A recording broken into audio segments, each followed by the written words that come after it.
Assalamualaikum, selamat sejahtera. Salam Malaysia Madani, salam Karomah Insaniah, salam TS25 dan salam KU Boleh. Saya Imran Mikael bin Muhammad Rizal selaku pengacara TV PSS buat episod kali ini. Hari ini 20 Februari 2025 telah berlangsungnya majlis perpisahan Puan Yu Pui Kuen.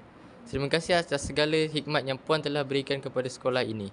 Bersama saya dan kru TV PSS yang lain, mari kita sama-sama menyaksikan video tersebut.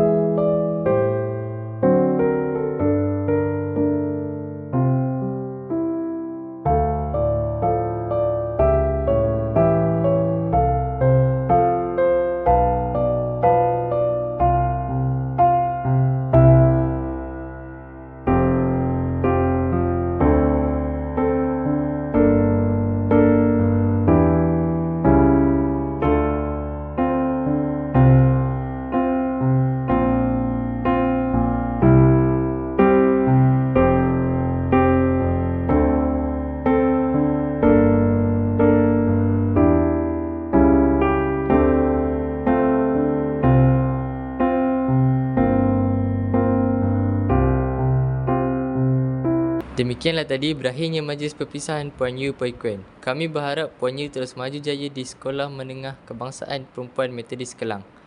Sekian, terima kasih.